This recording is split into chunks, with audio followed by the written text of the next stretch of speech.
Ciao a tutti, everyone. Hope everybody's having a fan freaking test. I had to realize I said everyone twice. That's how tired I am. I'm sorry. Hope everybody's having a fan freaking tastic day. For those of you that are new to the channel, my name is Prodigy. I am a proud FGC member and an even prouder fan of the entire DoA franchise from 2001, which was DoA 3, all the way up till this very day, which is the release of DoA6LR, soon to come out.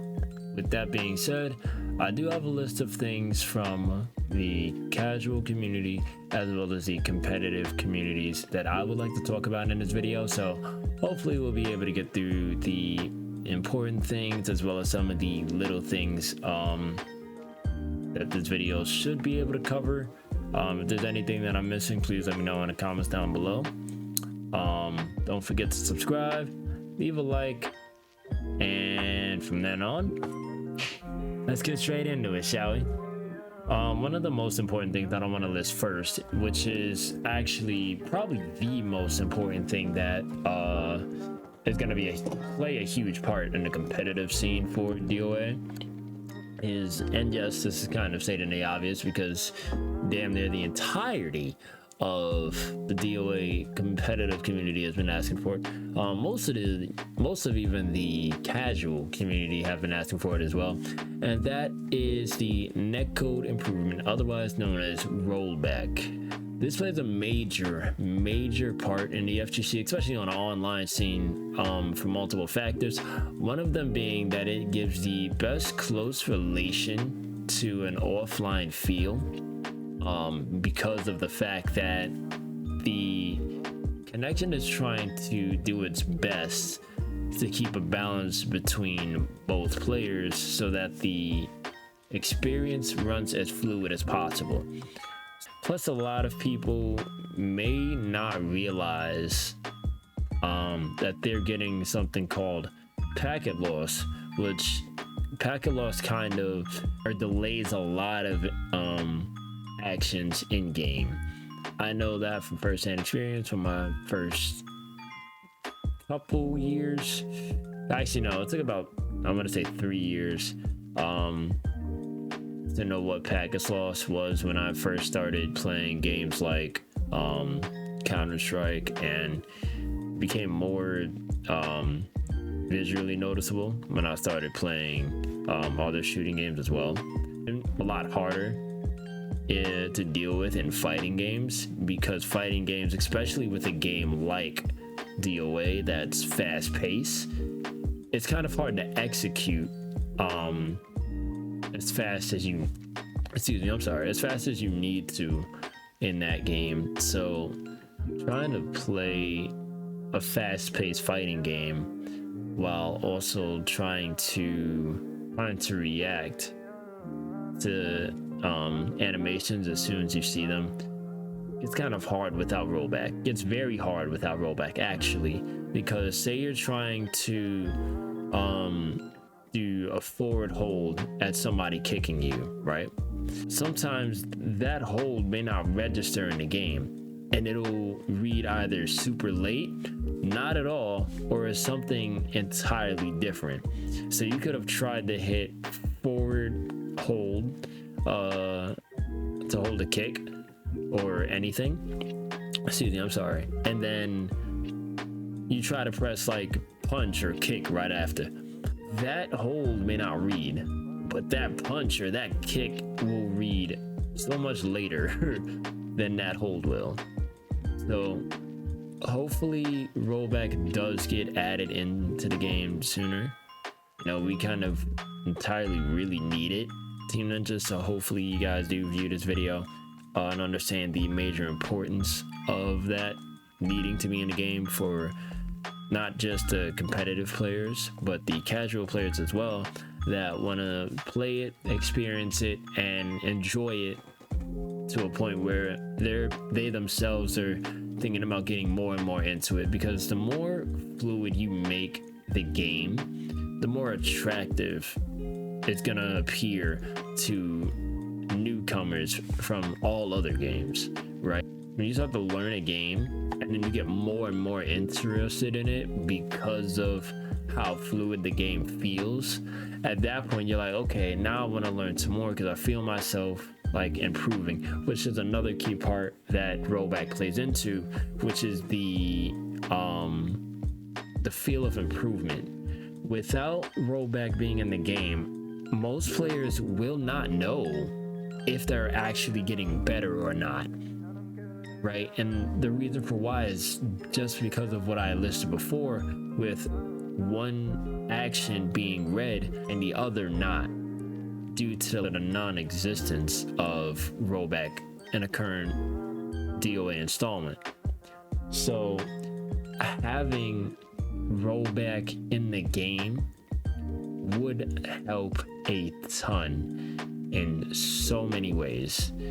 So hopefully, knock on wood, again, we get it in DoA6LR. Hopefully Team Ninja again views this video.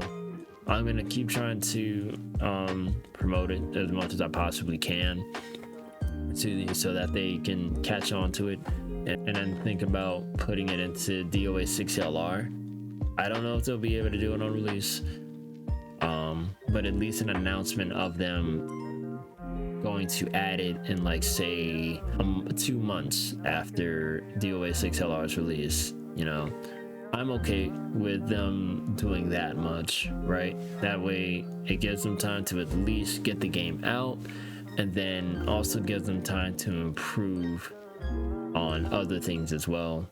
So yeah, hopefully we get that in for DoA6LR, and it continues on from 6LR into 7/project, and then all DoA titles moving forward. With that being said, another thing that I would like to list is something that actually works great for online tournaments, you know, and I've realized it myself. I do not disagree with most of the TOs talking about this, because it does play a key part for tournament content, let alone tournament holdings, and that's actually the chat bubble and the voice activation. So chat bubble, whenever a match is about to start, I do agree with most people telling me, hey, I think this feature should automatically be turned off at the start of a fight, and the voice activation should be turned off at the start of a fight in lobbies. Excuse me, I'm sorry. So I do believe that should be a thing. Same as when it comes to like making it a more option kind of thing, because I know some people kind of want to keep the chat bubble up. Some people want to take it off, and some people want to keep the voice up. Some people want to take it off. Some people want to disable both as a whole, right? Having both settings automatically disabled when a match is about to start may actually be beneficial to TOs and players that either don't want to hear others talk while they're in the middle of a fight, or they don't want the chats to pop up as they're watching a fight. That would be a great thing to add in for TOs and also those trying to study other players in lobbies. This will also help a bunch of like coach players as well, because say there are 3 people in a lobby, one being the coach, the 2 others like showing the example of the character's actions and the frame information that's shown on a screen. What can be done is the coach can be like, hey, this move is this plus or this minus, or is this punishable. And with the amount of people that are actually into wanting to learn more, a key part again for TOs, coaches, and people just hopping into lobbies to understand like what they need to work on in the game and how, right? Some people watch from learning, some people learn from watching, some people learn from listening, and others will sometimes learn from both. I do agree with the bubble needing to be disabled when a match is about to start. I also agree with the voice chat needing to be disabled at the start, but not completely taken out of the game, because it can be kept in, obviously, for a bunch of preferential reasons.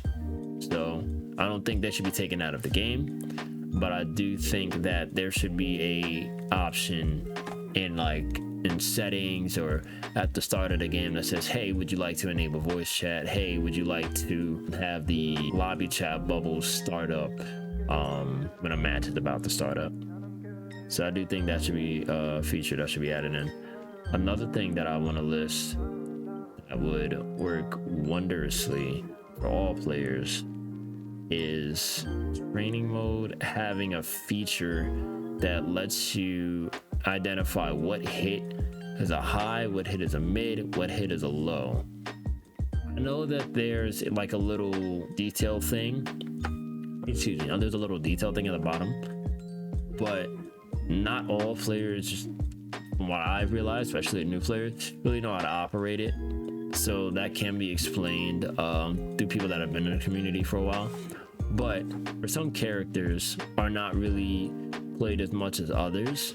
So if you come across players that play a character that isn't commonly played, most people would be like, oh wait, okay, so because this character isn't played a whole lot, let me find out what his move list is. Let me find out what moves are punishable. So that way I know how to deal with this character moving forward. Because despite it being an old style thing to play a character, to learn a character, I'm realizing now those times are completely gone, where there are some players that are like, I don't want to play that character to learn them. I just want to know when I can interrupt their flow. I want to know when I can punish this attack or punish this throw whiff, so on and so forth. So I do believe that should be a feature that will hopefully be added in to DoA6LR and be continued from LR into 7/ project, all further DoA titles to release in the future. I do have one more thing, and while yes, this is going to take time to try to implement into the game, map variety. I have realized that even when you're choosing random for matches, it doesn't really play through all of the maps in the game. It only plays like a very small amount of maps. And on top of that, I've realized that most of the maps that do get recycled throughout either ranked matches or even lobby matches is literally just a second and or first part of the map. So it's not even an entirely different map, it's just a different part of that map. So I do agree that there should be more map variety put into the game. That would actually help out a lot with getting more and more players intrigued in DoA, because they're like, oh wait, this map is cool, oh wait, this map's got this kind of transition. DoA was famous for having map interactions as well, that I see you guys have brought into one of the maps with the I forgot what the name of the feature that you guys just called it, but yeah, the little splash detail, that hasn't been a thing that I know of since DoA 4, where the interactions with the environment look realistic.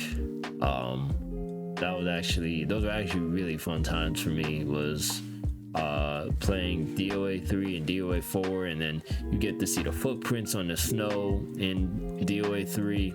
You got to see the footprints in the sand in DoA 3 and 4. There was just so many super fun interactions, environmental interactions back then. I did have an example put up in this video for something else that I feel would play a major part and bringing new fans and old ones back into the game, and that is the sidestep feature.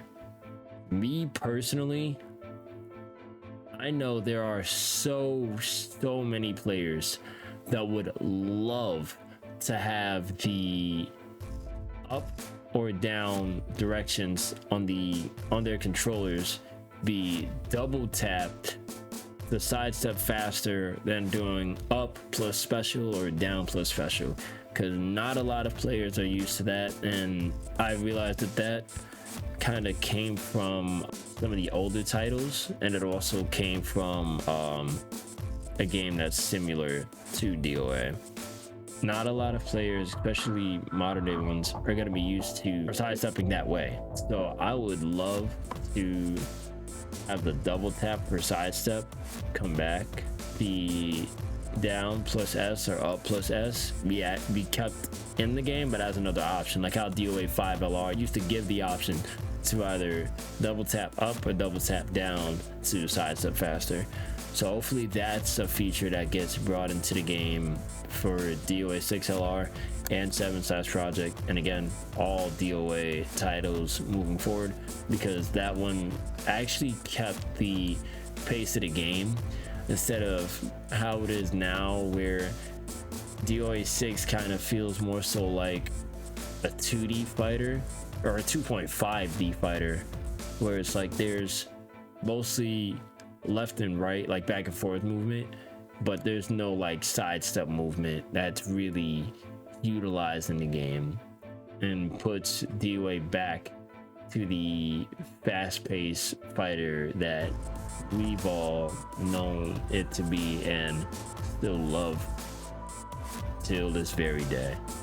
Other than all of those things that I've listed, that's pretty much it. I'm gonna actually put little section cutouts for this video so that you guys can see the topics that are talked about in this, and I'm gonna also make sure that nothing is really left out. If there is, please let me know in the comments down below.